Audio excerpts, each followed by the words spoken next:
मुंबई से बड़ी खबर आपको बता दें, जहां पर बांद्रा में भीषण सड़क हादसा हुआ है। एक कार ने कई गाड़ियों में टक्कर मारी है। हादसे में 3 लोगों की मौत बताया जा रहा है। कई लोग इस दुर्घटना में घायल हुए हैं। बांद्रा वर्ली सी लिंक टोल प्लाजा के पास ये पूरा हादसा हुआ है। तस्वीरें भी आप देखिए, जिस वक्त ये हादसा हुआ उसके बाद यहाँ पर किस तरह से ये कार क्षतिग्रस्त नजर आई। इसके साथ ही ट्रैफिक जाम की स्थिति भी यहाँ पर बन गई। बांद्रा की ये तस्वीर है, मुंबई की ये घटना है, जहां पर वर्ली सी लिंक टोल प्लाजा के पास हादसा हुआ। तेज रफ्तार ये कार जा भिड़ी लोगों से। वर्ली सी लिंक की ये तस्वीरें हैं। एक कार ने कई गाड़ियों को टक्कर मारी। टोल प्लाजा के पास ये पूरी घटना घटी है, जहां पर की तस्वीर आप देख रहे हैं। हादसे में 3 लोगों की दर्दनाक मौत हुई है। कई लोग इसमें घायल हुए हैं।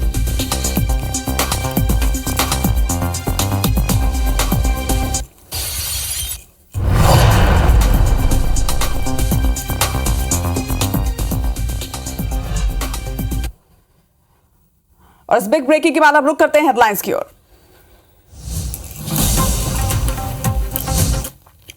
आज लगातार दूसरे दिन एमपी दौरे पर रहेंगे राहुल गांधी। जबलपुर और सतना में करेंगे चुनाव प्रचार। बड़वानी में भी जनसभा को करेंगे संबोधित।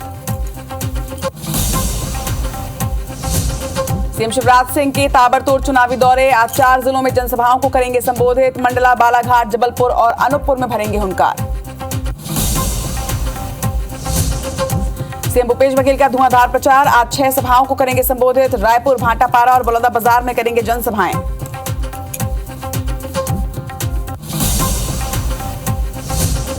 रायपुर में बीजेपी प्रत्याशी बृजमोहन अग्रवाल के साथ झूमाझटकी। आरोपियों पर एफआईआर के बाद बृजमोहन का धरना खत्म। कांग्रेस पर हमले के आरोप को लेकर बोले सीएम भूपेश, जिससे पीएम भी डरते हैं, उन पर कोई कैसे कर सकता है हमला। छत्तीसगढ़ कांग्रेस के 15 बागियों पर एक्शन। 6 साल के लिए पार्टी से निष्कासित। रायपुर उत्तर से अजित कुकरेजा और पामगढ़ से गुरुलाल बर्मन समेत कई लोगों पर एक्शन। छत्तीसगढ़ में 2 आईपीएस अधिकारियों को ईडी का नोटिस। रायपुर एसएसपी प्रशांत अग्रवाल और अभिषेक पल्लव को नोटिस जारी। महादेव ऐप मामले को लेकर की गई पूछताछ। छत्तीसगढ़ पुलिस का चेकिंग अभियान जारी। बिलासपुर में बाइक सवार युवकों से जब्त किए गए 6.5 लाख रुपए। उधर महासमुंद में 4 लाख रुपए बरामद। वैध दस्तावेज नहीं होने पर की गई कार्रवाई।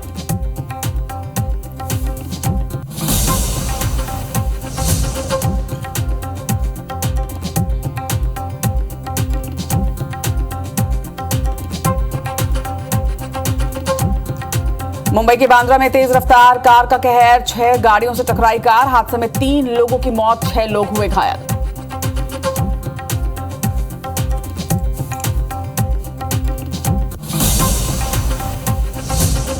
और बाख रिपोर्ट में आईबीसी 24 की बादशाहत। 27.5% मार्केट शेयर के साथ नंबर 1 पर काबिज। चुनाव मतलब सिर्फ IBC 24। 20 minute 31 second time spend के साथ सबसे ज्यादा वक्त तक देखा गया आईबीसी 24।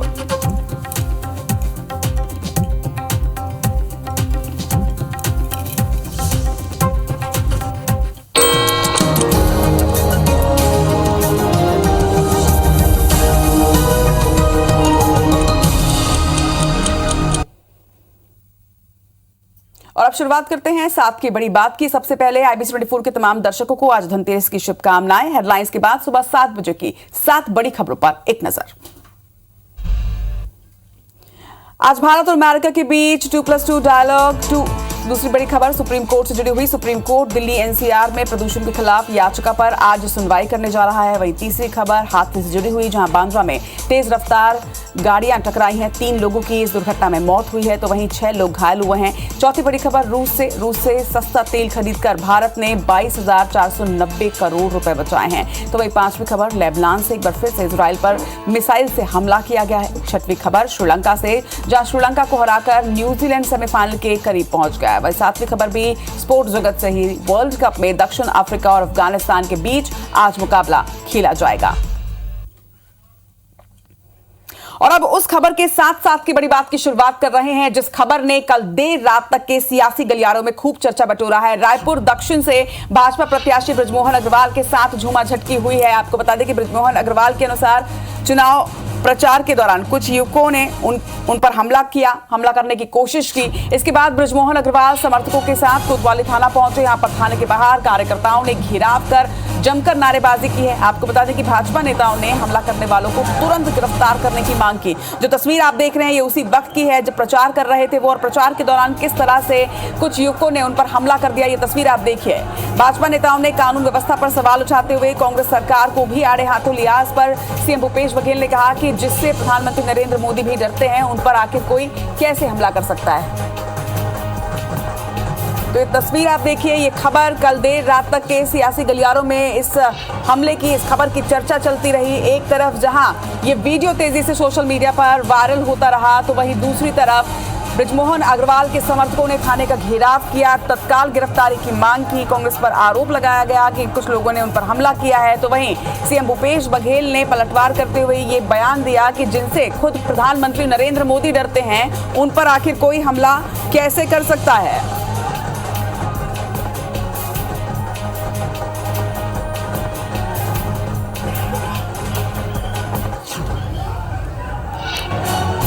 तो ये तस्वीरें आप देखिए, एक तरफ उस वक्त की तस्वीर आप सभी के सामने है जिस वक्त बृजमोहन अग्रवाल प्रचार प्रसार कर रहे थे और तभी कुछ अज्ञात लोगों ने उन पर हमला कर दिया, माफ कीजिएगा। और दूसरी तस्वीर जो आप देख रहे हैं वो थाने के बाहर की तस्वीर है। बृजमोहन अग्रवाल और उनके साथ सैकड़ों की संख्या में उनके समर्थक जो है वो कोतवाली थाना पहुंचे और आरोपियों की तत्काल गिरफ्तारी की मांग की गई। बृजमोहन अग्रवाल के साथ झूमा झटकी का ये वीडियो तेजी से वायरल भी हो रहा है और चर्चा भी हो रही है।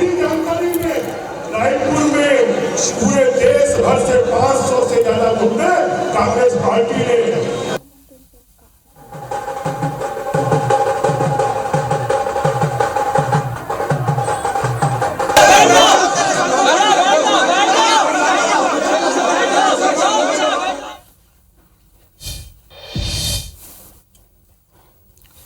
हम मदरसा चौक पे पहुंचे थे और बैद्यनाथपारा में मदरसा चौक पर जैसे ही पहुंचे तो 20-25 लड़के सफ़ेद ड्रेस पहनकर खड़े हुए थे। मैंने उनको हाथ जोड़ा कि कमल फूल में आपको वोट देना है। एक लड़के ने मेरी कॉलर पकड़ी और एक ने मुझे मारने की कोशिश की। मैं पीछे हट गया। मेरे पीएसओ जो है वो मुझे घसीट कर पीछे ले गए, नहीं तो शायद मेरे साथ कोई दुर्घटना हो सकती थी। और मैं हर बार जब भी बैद्यनाथपारा जाता हूँ मैं मदरसे में वहाँ के मौलवी जी से मिलने जाता हूँ। मैं मदरसे के अंदर जाकर बैठ गया तो मैं बच गया, अदरवाइज हो सकता है मेरे साथ में कोई बड़ी दुर्घटना हो सकती थी। अब इतने वरिष्ठ नेता विधायक उन पर चुनाव प्रचार के दौरान इस प्रकार से हमला होता है, ये बर्दाश्त नहीं किया जाएगा। इस बात को लेकर जनता के बीच जाएंगे और ये बात तय है कि छत्तीसगढ़ की जनता इन गुंडे राज से, इस तुष्टीकरण की राजनीति से परिवर्तन चाहती है। अभी तक एफआईआर नहीं की है। ये सब भूपेश के इशारे में हो रहा है। प्रशासन का गुंडागर्दी भूपेश के शाह में हो रहा है चुनाव को प्रभावित करने का।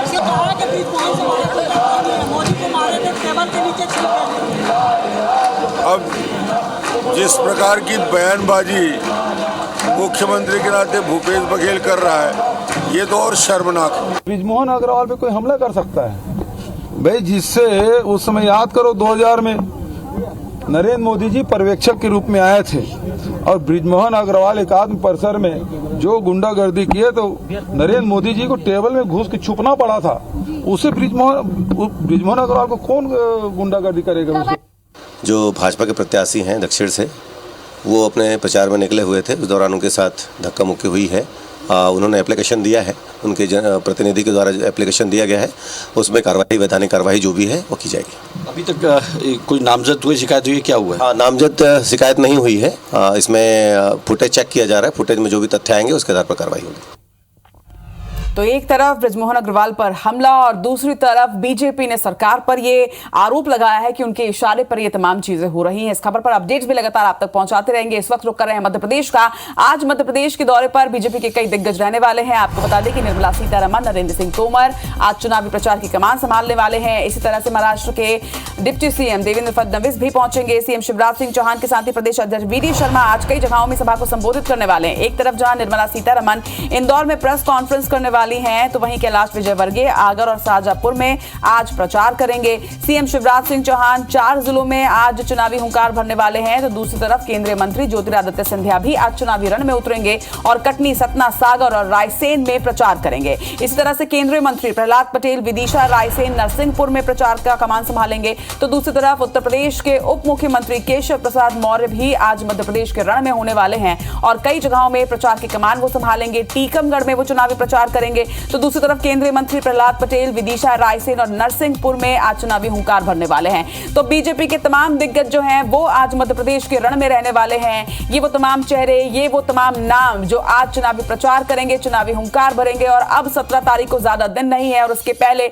बीजेपी ने किस तरह से ताकत झोंक दी है चुनावी रण में, ये तस्वीर आप देखिए। कई दिग्गज जो हैं वो आज मध्य प्रदेश के रण में रहने वाले हैं और चुनावी सभाओं को संबोधित करेंगे, प्रचार प्रसार करेंगे।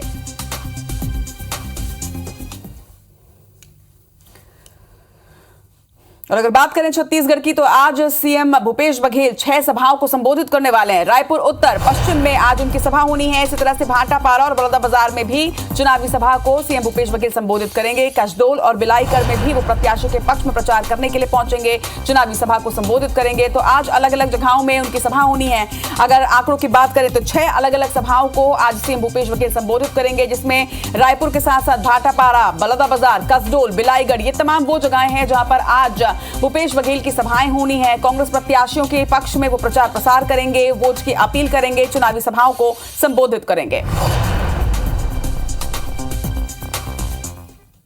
तो छत्तीसगढ़ के चुनावी रण में भी कई दिग्गज उतर रहे हैं। छत्तीसगढ़ के दौरे पर आगामी दिनों में प्रधानमंत्री नरेंद्र मोदी एक बार फिर से पहुंचने वाले हैं। आपको बता दें कि 13 नवंबर को छत्तीसगढ़ में प्रधानमंत्री नरेंद्र मोदी पहुंचेंगे। रायपुर की चारों विधानसभाओं में उनका रोड शो होगा। मुंगेली और महासमुंद भी इसके साथ ही वो जाएंगे, यहां भी चुनावी सभा को संबोधित करेंगे। लेकिन छत्तीसगढ़ की राजधानी रायपुर में रोड शो बीजेपी का बहुत अहम रहने वाला है। चुनाव के ठीक पहले प्रधानमंत्री नरेंद्र मोदी रायपुर की तमाम विधानसभाओं में रोड शो करेंगे। एक बड़ा और बृहद रोड शो ये होने वाला है। प्रधानमंत्री नरेंद्र मोदी छत्तीसगढ़ पहुंचने वाले हैं। 13 नवंबर को छत्तीसगढ़ का दौरा प्रधानमंत्री नरेंद्र मोदी का। इस दौरान रायपुर की 4 विधानसभाओं में वो रोड शो करेंगे।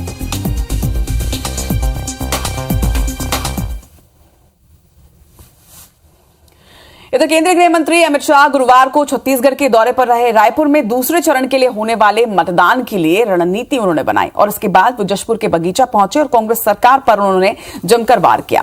उनका कहना है कि कांग्रेस राज में धर्मांतरण का काम काफी तेजी से चल रहा है। उन्होंने ये भी कहा कि भूपेश सरकार ने कई भ्रष्टाचार किए हैं। बीजेपी की सरकार बनते ही जांच आयोग बनाकर भ्रष्टाचारियों को सलाखों के पीछे भेजा जाएगा। इसके अलावा उन्होंने कहा कि डबल इंजन की सरकार बनाई है, हम 5 साल में नक्सलवाद को खत्म कर देंगे। वहीं इसके बाद अमित शाह रायगढ़ पहुंचे और बीजेपी प्रत्याशी ओपी चौधरी के लिए कल उन्होंने वोट की अपील की। इसके साथ ही ये भी कहा कि आप ओपी चौधरी को वोट दीजिए, मैं ओपी चौधरी को बड़ा आदमी बनाऊंगा। और इस बयान के बाद काफी चर्चा इस बयान की रही।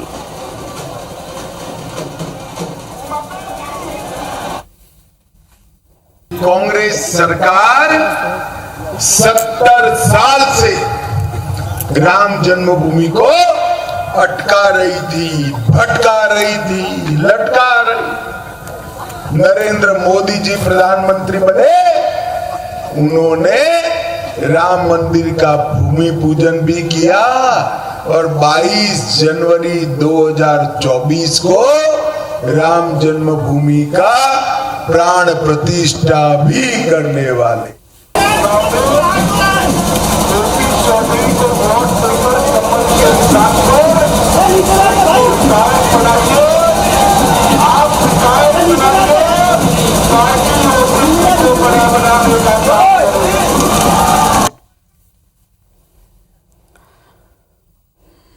तो इधर अमित शाह छत्तीसगढ़ के रण में, तो कांग्रेस महासचिव प्रियंका गांधी इन दिनों मिशन मध्य प्रदेश में हैं और ताबड़तोड़ जनसभा और रोड शो वो कर रही हैं। इसी कड़ी में गुरुवार को प्रियंका गांधी ने बीजेपी सरकार पर जमकर हमला भी बोला और आम जनता से कई लोक लुभावन वादे किए।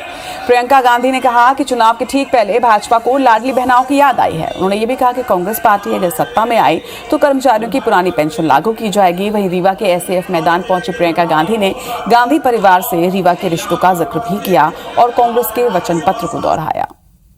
कांग्रेस कमेटी की नेता प्रियंका गांधी को सुनने के लिए दूर दूर से आए हैं। मैं जब तक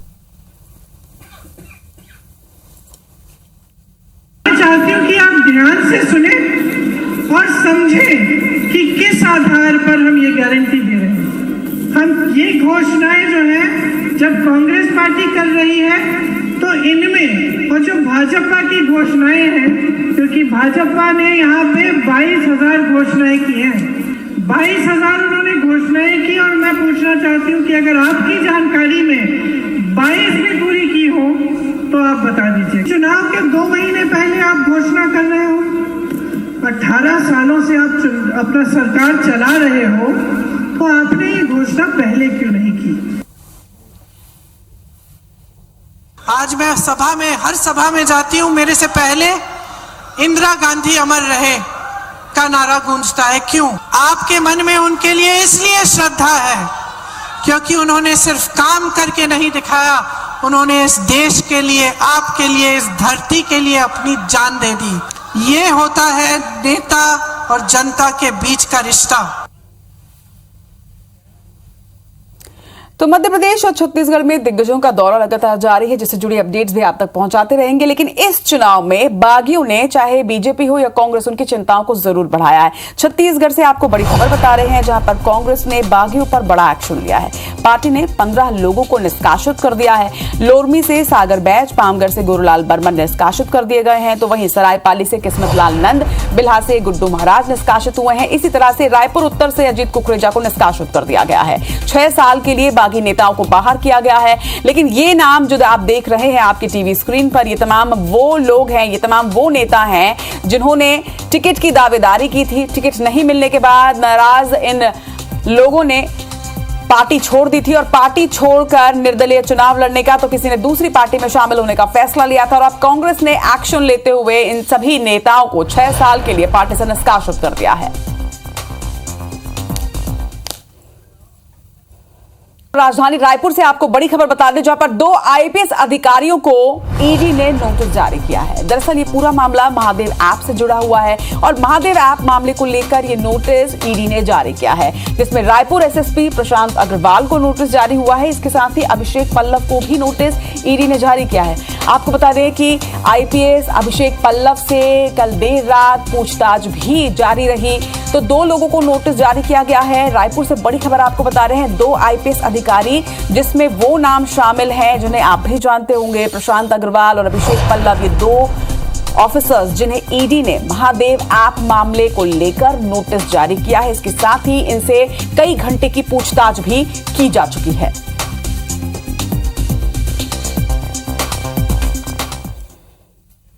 बड़ी खबर आपको केशकाल से बता दें, राजेश उइके तजाकिस्तान के राजदूत बनाए गए हैं। आपको बता दें कि छत्तीसगढ़ के 2006 बैच के आईएफएस अधिकारी हैं राजेश उइके, जिन्हें ऑफिसर बनाया गया। केशकाल के रहने वाले हैं राजेश उइके, जिन्हें अब तजाकिस्तान का राजदूत बनाया गया है। तो ये बड़ी खबर छत्तीसगढ़ के लिए, केशकाल के लिए, यानी बस्तर के लिए 2006 बैच के आईएफएस ऑफिसर राजेश उइके अब तजाकिस्तान के राजदूत होंगे।